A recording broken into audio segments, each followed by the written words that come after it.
കോൺഗ്രസിലെ ചിലർ പ്രവർത്തിക്കുന്നത് ബി.ജെ.പിക്ക് വേണ്ടി. നേതാക്കൾക്ക് ശക്തമായ താക്കീതുമായി രാഹുൽ ഗാന്ധി.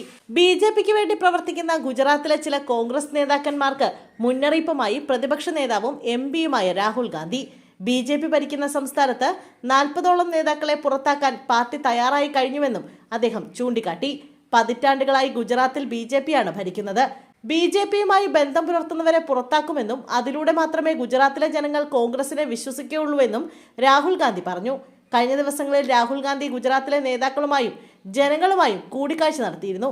ജനങ്ങളെ അഭിസംബോധന ചെയ്ത് സംസാരിക്കുന്നതിനിടയിലാണ് അദ്ദേഹം ഇക്കാര്യങ്ങൾ വ്യക്തമാക്കിയത്. ഗുജറാത്തിലെ ജനങ്ങളുമായി സമ്പർക്കമുണ്ടാകണമെങ്കിൽ 2 കാര്യങ്ങളാണ് ചെയ്യേണ്ടത്.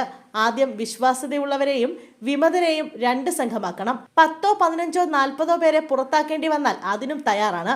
അഹമ്മദാബാദിൽ നടന്ന ഒരു പാർട്ടി പരിപാടിയിലായിരുന്നു രാഹുലിന്റെ മുന്നറിയിപ്പ്. കോൺഗ്രസിലുള്ള ചിലർ രഹസ്യമായി ബി.ജെ.പിക്ക് വേണ്ടി പ്രവർത്തിക്കുന്നു. അവർ പുറത്തു വരണം. നിങ്ങൾ പരസ്യമായി ബി.ജെ.പിക്ക് വേണ്ടി പ്രവർത്തിക്കൂ. ബി.ജെ.പിയിൽ നിങ്ങൾക്ക് വേണ്ട ഇടം കാണില്ല. അവർ നിങ്ങളെ പുറത്താക്കുമെന്നും അദ്ദേഹം പറഞ്ഞു.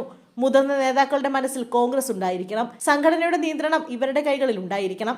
അങ്ങനെയാണെങ്കിൽ ഗുജറാത്തിലെ ജനങ്ങൾ കോൺഗ്രസിൽ ചേരുമെന്നും അദ്ദേഹം പറഞ്ഞു. 2027 വരാനിരിക്കുന്ന നിയമസഭാ തെരഞ്ഞെടുപ്പ് മുന്നിൽ കണ്ടാണ് രാഹുൽ ഗാന്ധി ഗുജറാത്തിലെത്തിയത്. നേതാക്കളുടെയും പ്രവർത്തകരുടെയും അഭിപ്രായം തേടിയതിനു ശേഷമാണ് അദ്ദേഹം കോൺഗ്രസ് പ്രവർത്തകർക്ക് ശക്തമായ താക്കീത് നൽകിയിരിക്കുന്നത്.